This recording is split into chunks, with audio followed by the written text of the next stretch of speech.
The sound of pages turning means it's time for another episode from the Meredith Library Podcast Studio, bringing you the library's latest news, information, and fun.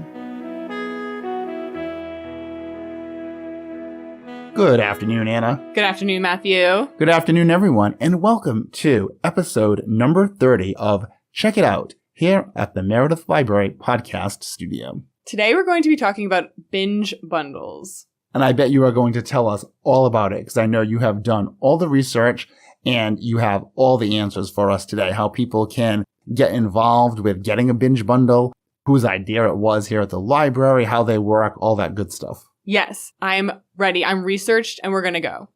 So we have a librarian here. She would like to remain anonymous. We know who she is. She's the backbone of our library. And she came up with this service 2 years ago, which is supported by the Friends of the Library, where you can fill out a survey and receive this binge bundle. It's this pink bag, and it's an assortment of library materials, creative activities, and snacks tailor-made just for you, the patron.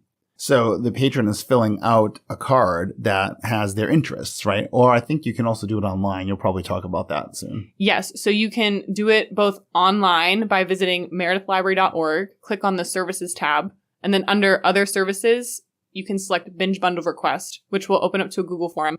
And this librarian, who chooses to remain anonymous, wanted me to emphasize that the more detail you give in that questionnaire, the better your binge bundle will be. The more customized it is for you. Yeah.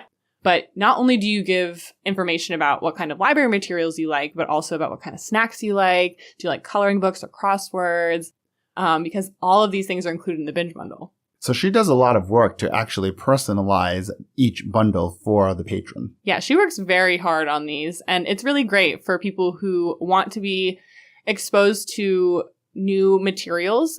She's been at the library for so long. She knows this community really well. So I think she's so skilled at it. She always gets good responses from the binge bundles. And people will tell her things like, I didn't think I would like this, but I ended up actually really liking it. That's always a good compliment. Yeah, it's the best librarian compliment, actually, because it sort of shows how far Reader's Advisory can go. You know, if you're only familiar with the most popular books on the New York Times bestsellers list, we can take that book that you really liked and springboard it off into a bunch of different places and expose you to things you might just have never come across otherwise. You mentioned that people are signing up from it either from the website or another way. We didn't actually talk about the other way. Oh, yes. Yeah. You can also just come to the circulation desk and ask for a questionnaire, and we'll hand it right on over to you, and you can just fill it out and give it right back to us. All right. So does any patron of the library qualify to do this? Are there any restrictions? Yeah. So there are a couple restrictions.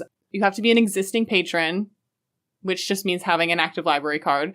And you need to be in good standing. You also need to be 18 years or older. So this is an adult service. All right. And when people sign up for it, do they get handed the binge bundle right away, or how does that work? Tell us about the process. So because it is a labor of love, it takes about a week. When you fill out the questionnaire, you will give your contact preference, which will either be a text message or an email. If you do text message, make sure you give your cell phone carrier. There's a question for that. So is it Verizon, AT&T, blah, blah, blah. But when it's ready, you will receive a notification, and then you'll have 1 week to come and pick it up. You can receive a binge bundle once a month. Okay. When you get a binge bundle, there will be a little card to fill out. It's usually neon. And you can either select that you want one next month, or you can select the bit that will say, I'll fill out a form again when I want it again. So. Oh, that's cool. So you're kind of controlling it. Yeah. Somewhat. Yeah. How many people are taking advantage of this every month? Do you know? I don't think enough people are. I think it's underutilized, and it's a really special thing that we have at our library that's not common to libraries in the area. Yeah, I've never heard of it before other than here. Right, yeah. And we were talking before we started recording about certain situations where this would be particularly good for. Oh, yeah, let's talk about that on air. I think that any time period where you know you're going to need to possibly be stuck in the house or in bed for a long period of time, say that you're recovering from a surgery, or even you are going to a cabin and you don't have internet access. And this is like a perfect curated bag of activities and goodies just for you. For example, if large print books or audiobooks are easier for you just personally to consume and comprehend, then making sure to specify that in the questionnaire. That was the biggest thing that this librarian said, is that The more specific the questionnaire, the more tailored to your needs the bundle will be, and the more personalized.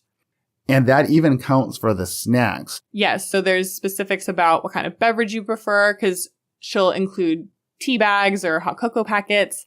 Also, if you specify food allergies, she can ensure that nothing that you get you can't eat due to health issues. Every person who's done a binge bundle, from my understanding, or just about, has been very pleased with the results. Because again, we're a team of librarians here, and our job is to be able to guide you towards other materials that you would like. All right. We will look forward to seeing more of those binge bundles going out from the circulation desk. Yes, it's good catching up with you today, Matthew. Just promoting some library stuff. All right, Anna, it was wonderful talking to you as always and sharing this great information with everyone. Goodbye, Anna. Goodbye. Podcast music titled Daytime TV Theme by Kevin MacLeod of Incompetech.com. Licensed under Creative Commons by Attribution 4.0. Podcast copyright 2025. Meredith Library Podcast Studio.